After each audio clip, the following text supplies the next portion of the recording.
itu biasanya orang juga baik. Ya, itu ya. Berbahagialah Anda yang dididik oleh orang tua Anda masalah uang. Ketiga, uang itu akan menentukan kadar atau level iman. Saingannya Tuhan jelas mamon ya, dan itu menunjukkan karakter Anda, tapi juga akan menunjukkan level imanmu, saudara. Apakah hidupmu tergantung uang? Apakah hidupmu sama Tuhan? Jadi uang itu penting, tapi kita tidak akan cerita itu ya, saudara ya. Kita akan cerita yang ini tuh dulu, yang 3 hal itu ya. Mengapa ada 5 gadis yang bodoh tadi? Apa artinya 5 gadis bodoh dan 5 gadis bijak? Apa artinya ya talenta? Apa artinya yang diakonia tadi? Semuanya cerita tentang uang. Cerita yang pertama ya, 5 gadis ya. 5 gadis bijak dan 5 gadis bodoh. 5 gadis yang bijak ini ya, dia punya apa syaratnya saudara? Minyak cadangan. Cadangan itu penting. Minyak ini cerita tentang urapan Roh Kudus. Oh iya, semua gereja juga mengakui. Cuman apa itu Roh Kudus kan?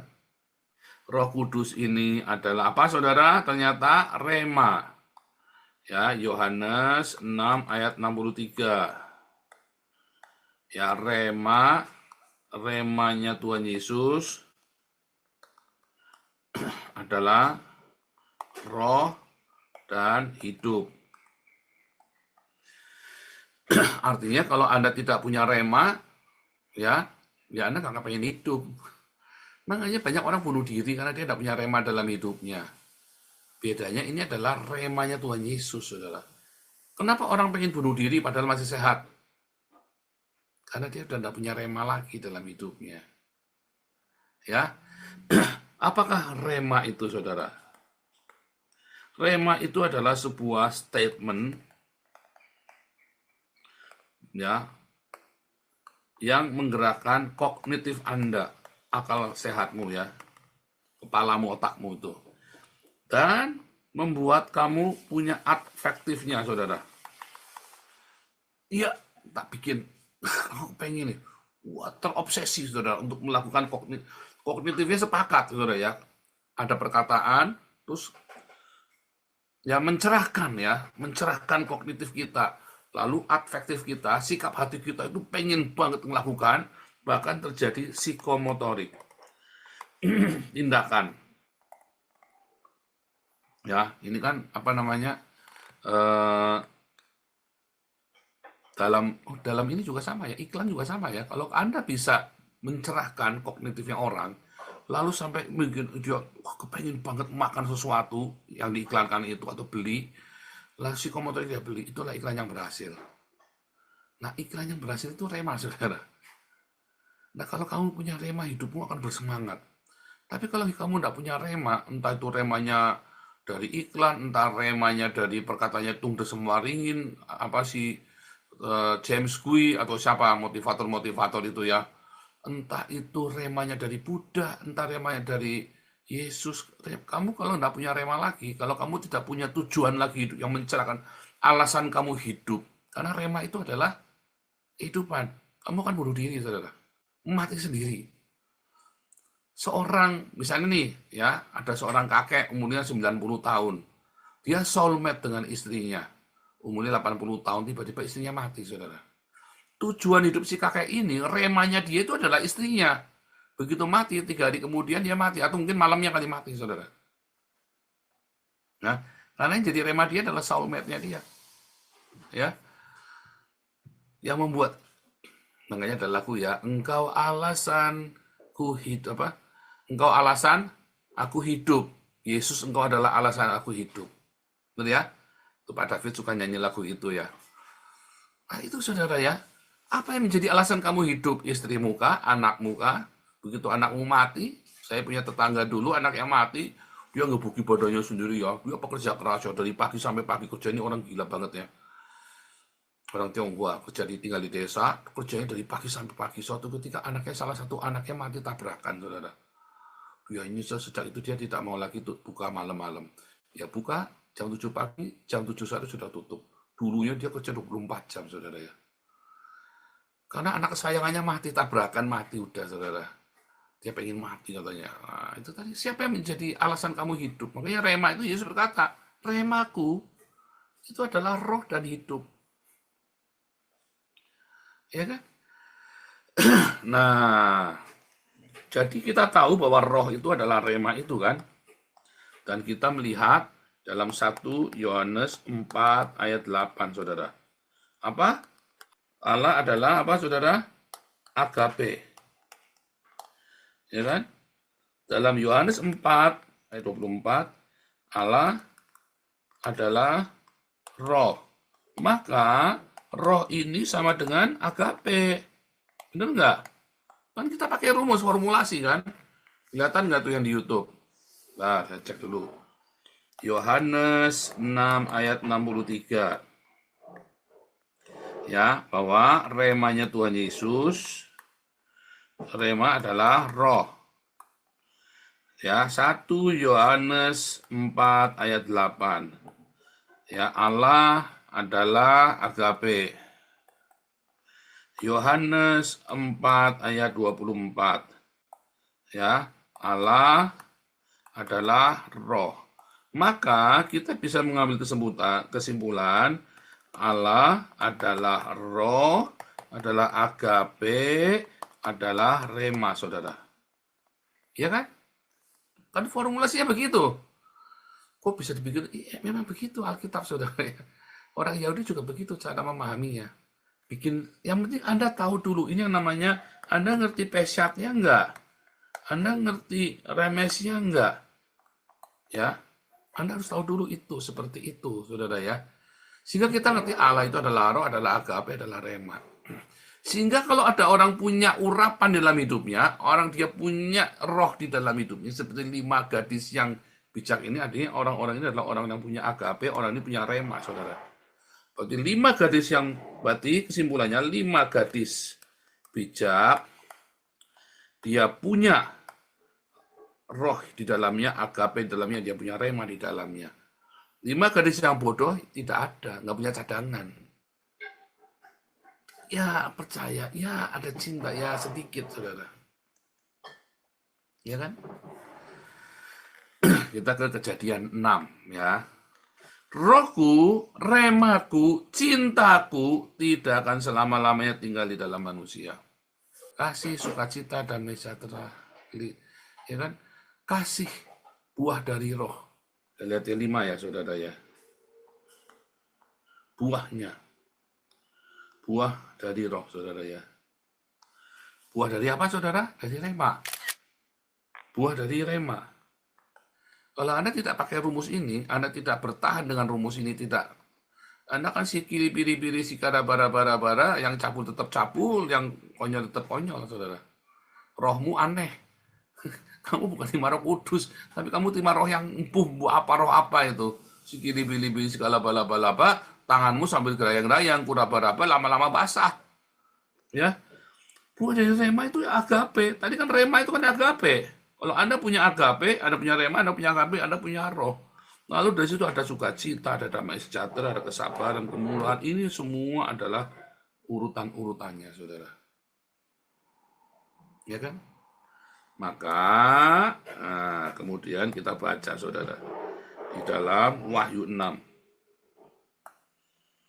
Ketika meterai kuda putih, ya datang membawa damai, lalu saudara lihat ada kuda merah. Ya, tinggal apa saudara? Mengambil damai sejahtera dari muka bumi, sehingga saling membunuh. Ya, mengambil damai sejahtera, diambil damai. Artinya ada cinta yang diambil, saudara ya. Karena itu kan buah dari roh, buah dari kasih, buah dari rema. Diambil. Kata Tuhan Yesus apa, saudara? Kasih kebanyakan orang akan luntur. Kasih kebanyakan luntur kayak pakaian. Ya, tadi ya Matius. Dan karena makin bertambahnya kedurhakaan, maka kasih kebanyakan orang akan menjadi dingin. Bukan luntur ya. Kalau luntur karena Anda tidak pakai sabun attack, saudara ya. Luntur. Pakainya Pak Iklim. Kelunturan. Maksudnya menjadi dingin. Terima kasih sayangku. Nah, ini protes, saya bilang luntur, protes ya. Biasanya nyuci dia soalnya. Dan karena makin bertambahnya kedurhakaan, maka kasih kebanyakan orang akan menjadi dingin. Makanya kalau anak lagi kedingin, anak kan tangannya suka dingin, saudara ya. Terus tak pegang tangan, tak kosok-kosok, saudara. Wah, akhirnya pelukan, saudara ya. Karena saya kan penuh dengan kehangatan. Haleluya, saudara ya. Nggak kasih kebanyakan orang menjadi dingin. Ya kan? Akhirnya apa, saudara? Ayat 13. Lihat ya. Nabi palsu muncul, ya kan? Mereka saling, lihat ya. Waduh, pada waktu itu kamu diserahkan supaya disiksa. Ya kan? Apakah orang Islam itu dibenci lalu disiksa? Nggak ada yang menyiksa orang Islam, nggak ada, saudara.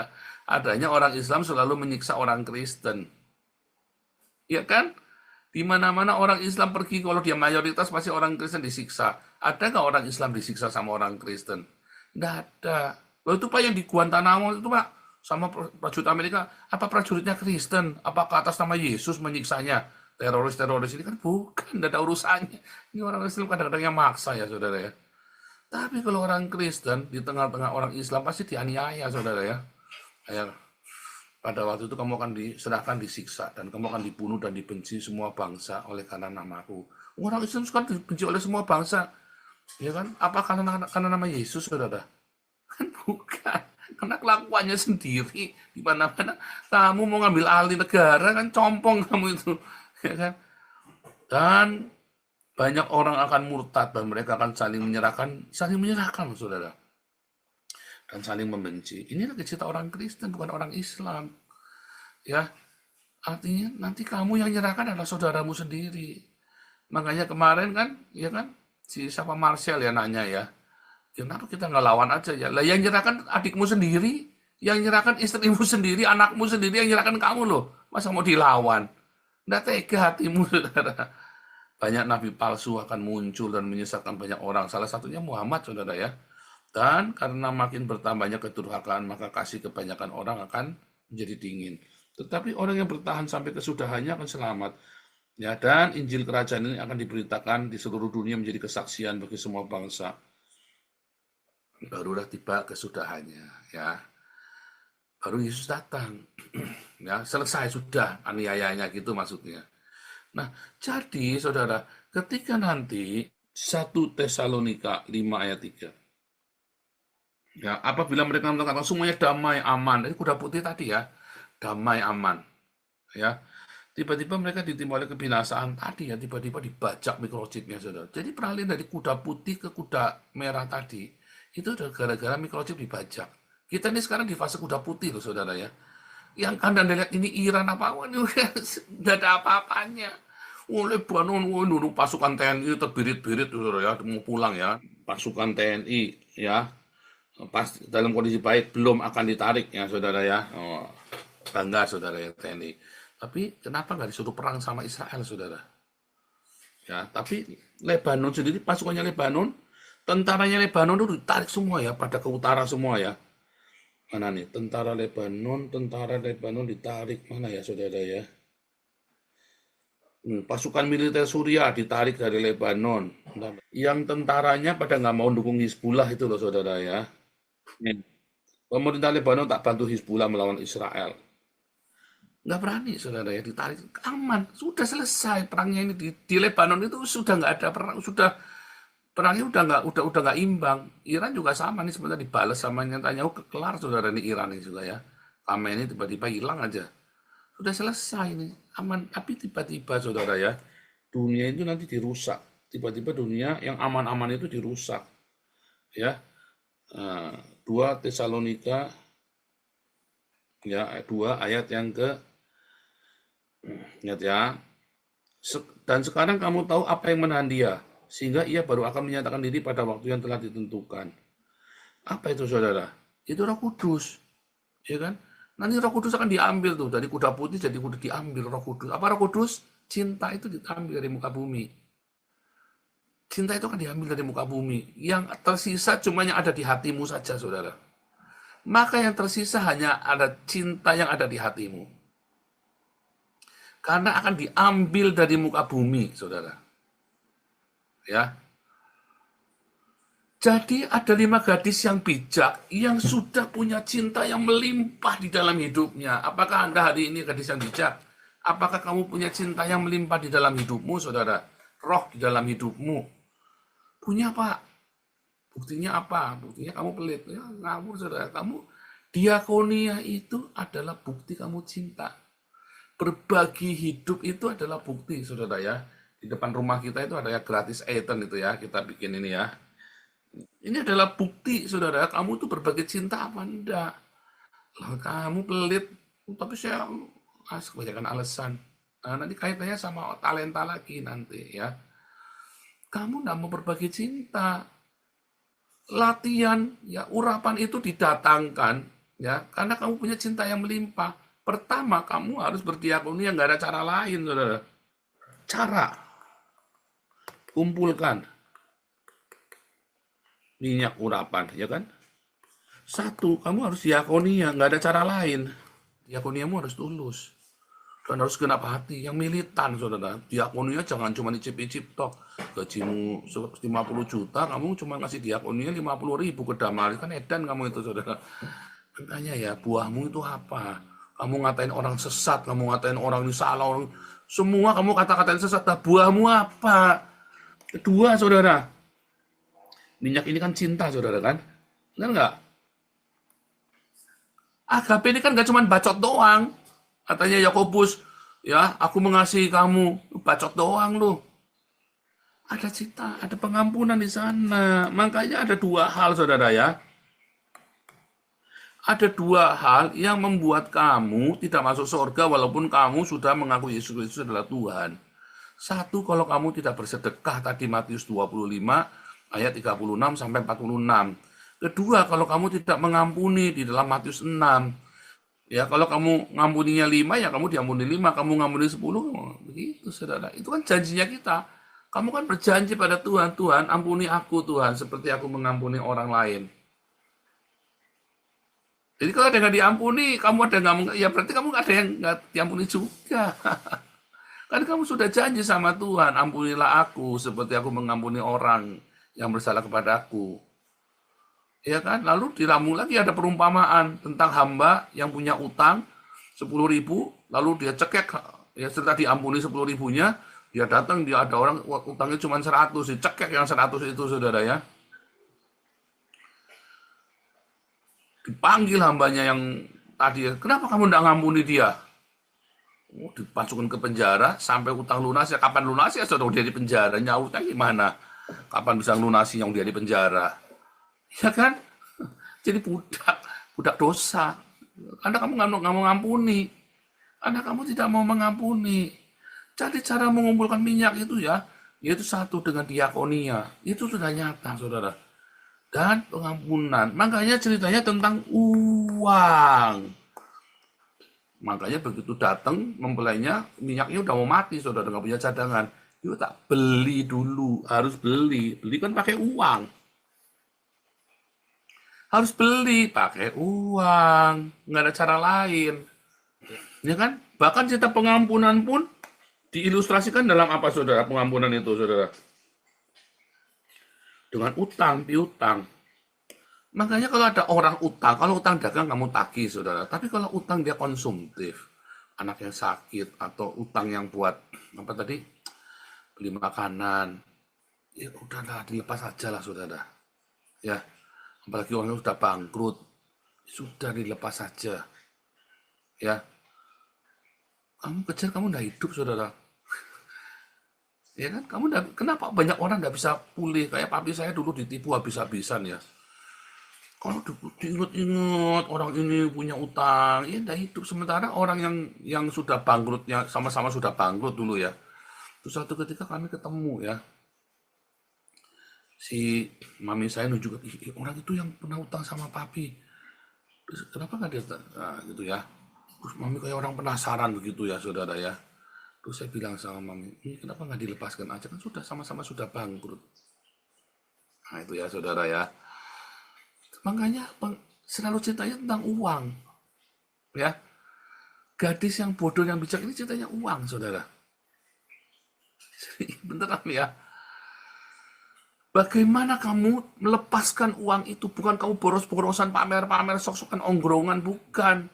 Tapi kamu bagaimana kamu bijaksana di dalam uangmu untuk kamu sempatkan untuk mengumpulkan minyak itu, untuk mewujudkan kamu diberi berkat hari ini yang lebih dari cukup, walaupun kamu doanya minta secukupnya, tapi kamu diberi lebih dari cukup.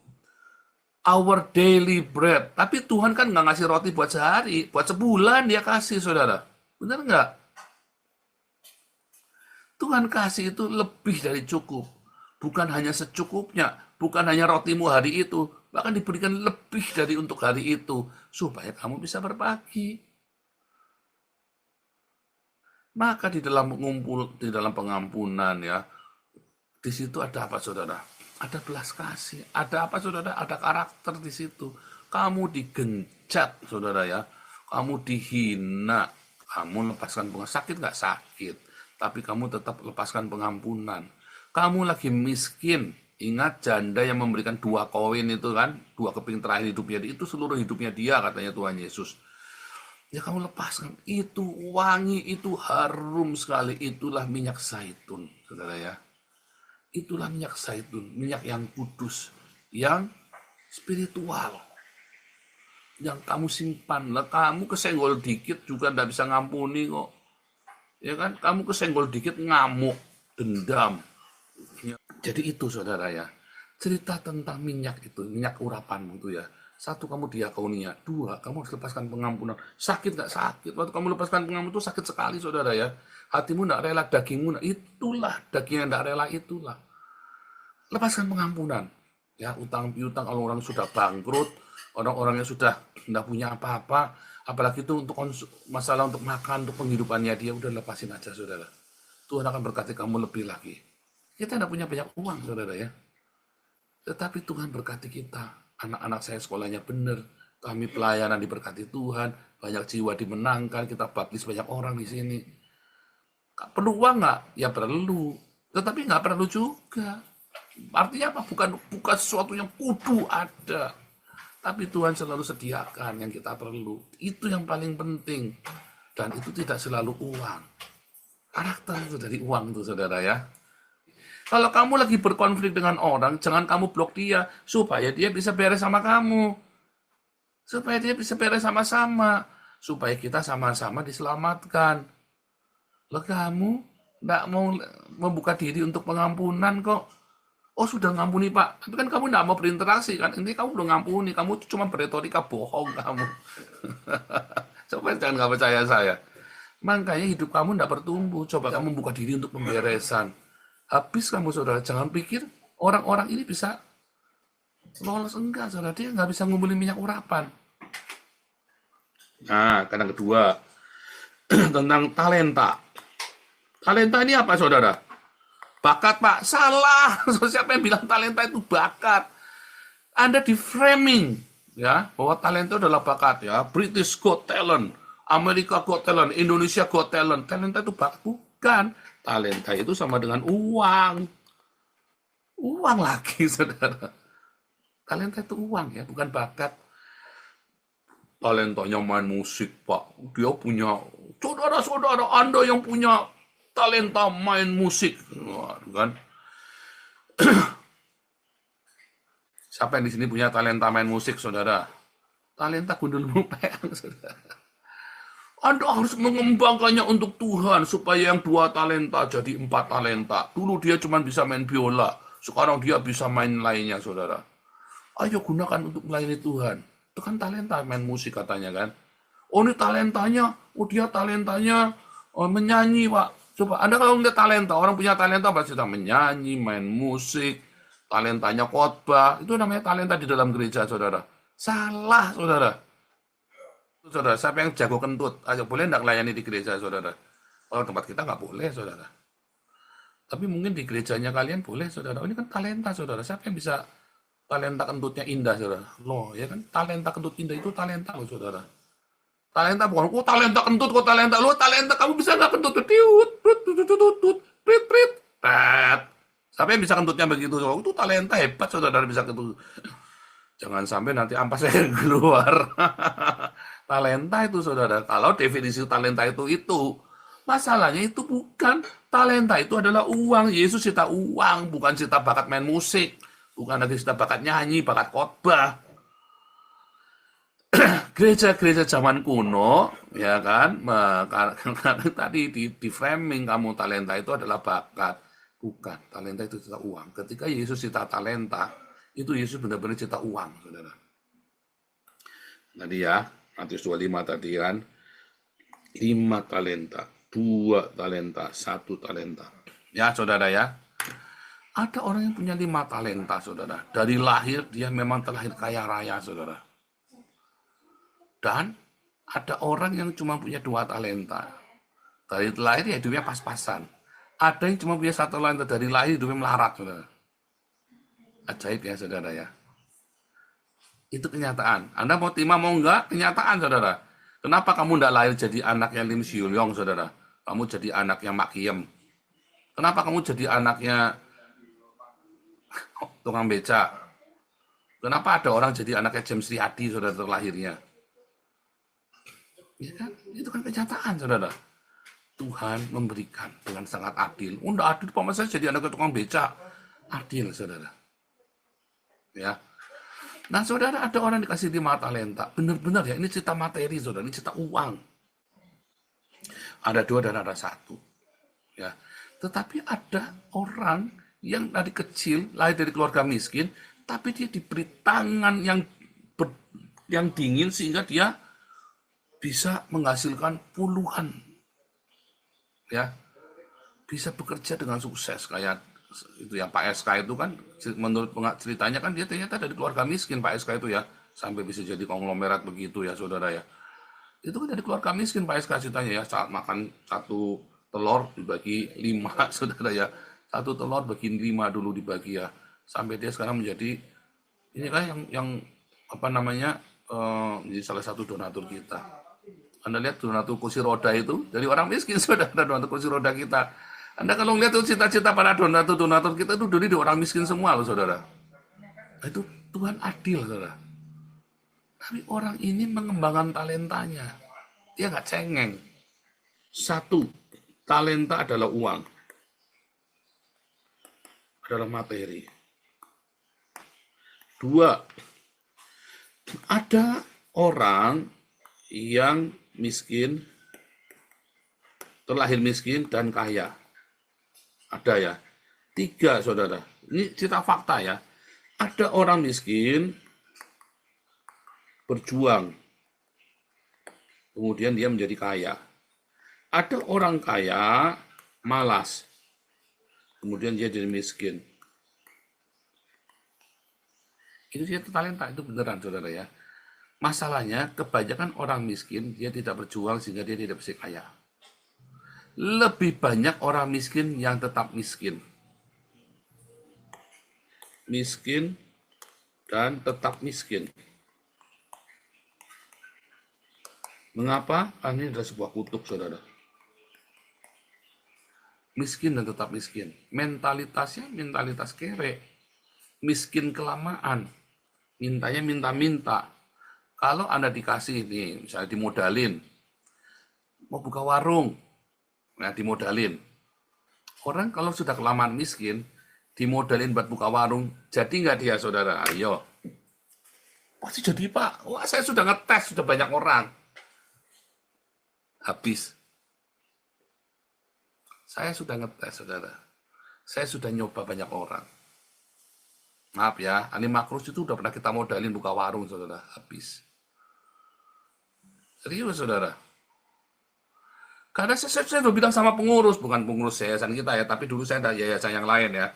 Saya tadinya mau diutangin saja, saudara. Saya bilang diutangin, nanti kasihan loh, kamu nanti nyelakain dia. Dimodalin buat buka warung, salah kamu. Kalau mau, kita tanggung hidup biayanya. Supaya dia mengajar, karena Alim Makrus talentanya mengajar. Dan zaman dulu kan kita masih ngerti talenta itu adalah bakat ya. Sama. Saya juga salah, dulu nggak ngerti ya. Tapi saya bilang, Alim Makrus itu jangan dimodalin buat buka warung. Oh, kita harus memberikan kail, bukan ikan. Salah. Kamu sekarang kasih makan Ali Makrus, tanggung biayanya tiap bulan. Berapa dia butuh? 3 juta. Nggak apa-apa.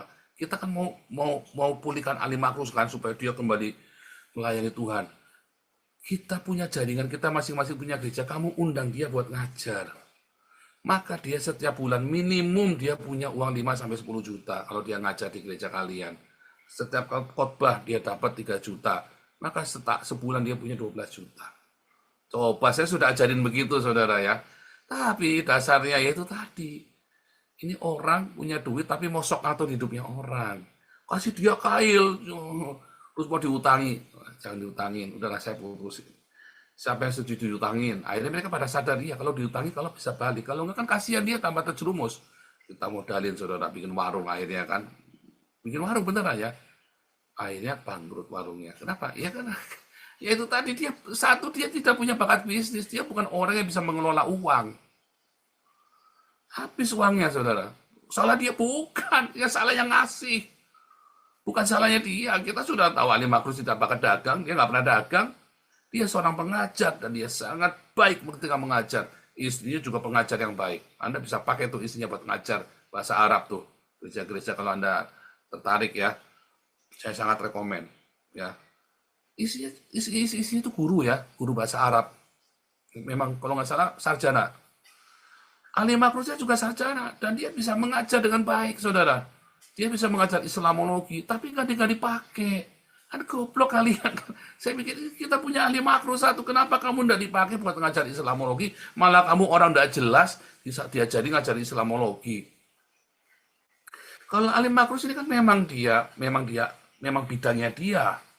Itu memang bidangnya dan dia sarjana dan dia dulu mengajar di sekolah teologi juga terus akhirnya ya nggak karu-karuan ya. Coba kalau dia ngajar kan kamu nggak perlu untuk kita modalin dia yang bukan bagiannya dia, yang bukan urusannya dia, tidak pandai mengelola talenta itu, dia nggak pandai mengelola uang, dia nggak pandai. Jadi apa ya, suruh dia mengajar karena dia memang punya bakat mengajar.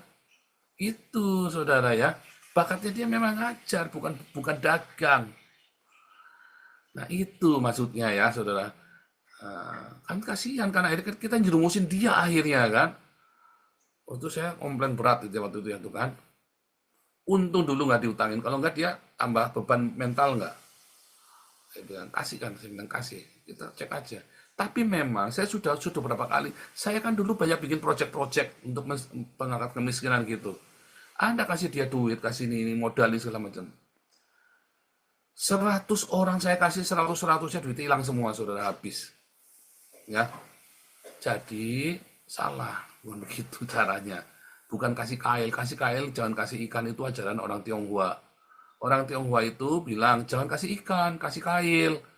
Terus dasarnya dia males nih orang. Kailnya bukan buat mancing, dia pergi ke pasar, kailnya dijual. Kenapa kalau dia mancing dari pagi sampai malam belum tentu dapat ikan. Perutnya lapar.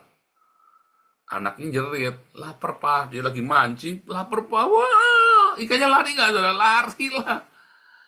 Akhirnya dia sewa, saudara, dia pergi ke pasar, kailnya dijual, bisa buat makan seminggu. Kemudian kakaknya nanya, udah dapat ikan berapa? Nggak dapat. Loh, kamu nih bohong ini, wah, mana nih aku mancing sama kamu, tak temenin.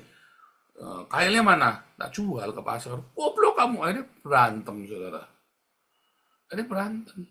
Jangan biarkan dia kerja dengan perut lapar. Kasih dia makan, bukan kasih dia kail.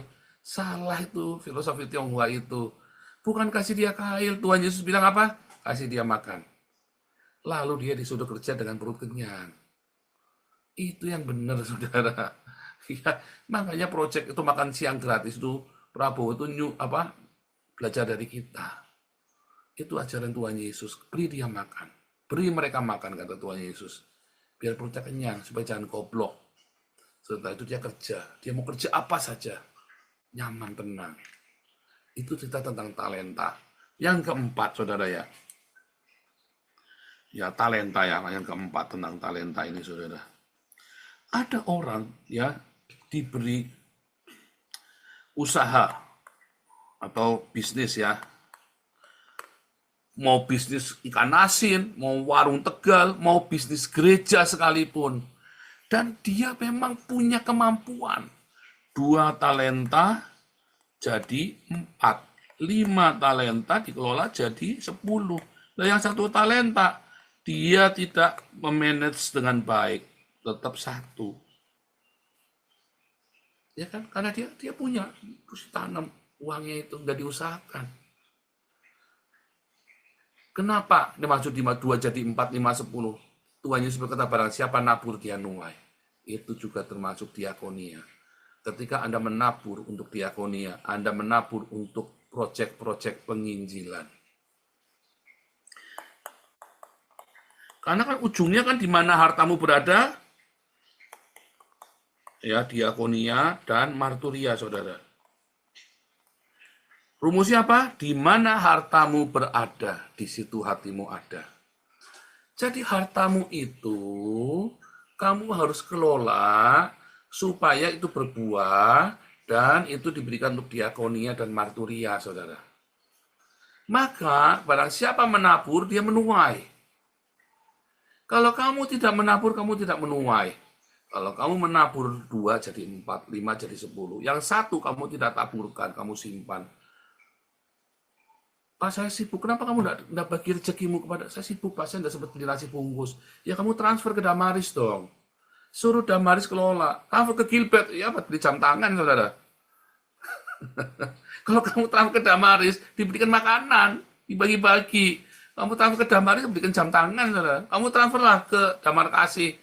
Maka dikirim ke Eropa, ya dikirim ke, oh kita ada kirim orang sudah ya, ke Swekeva ya. Kita ada kirim misionari ke Swekeva. Ini misionari yang kita kirim ya, Oscar, Akira Oscar. Support ya saudara ya.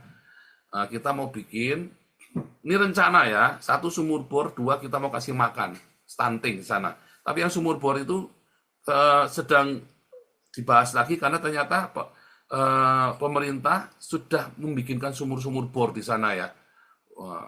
Zaman saya dulu di sana itu masalahnya adalah air. Nah sekarang masalahnya adalah stunting.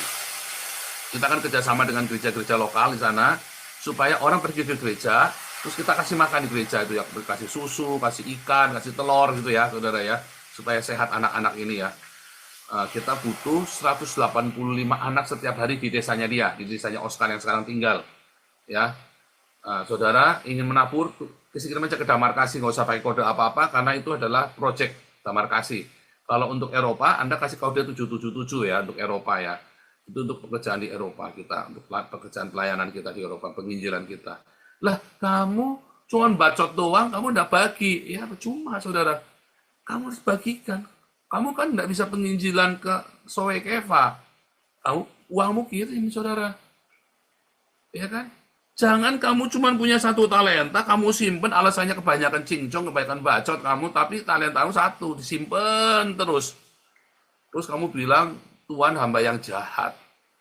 Ya uangnya nanti kenakan si Paul, kenakan si Oscar, kenakan udah markasi duitnya ini kan saya. Nah, kamu kebanyakan bacot kok saudara.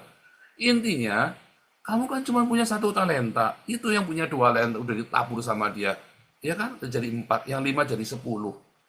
Ya kan untuk proyek diakonia dan marturia. Intinya kan proyek yang mana hartamu berada di situ hatimu ada. Kalau kamu ingin hatimu ada di Eropa, penginjilan bersama dengan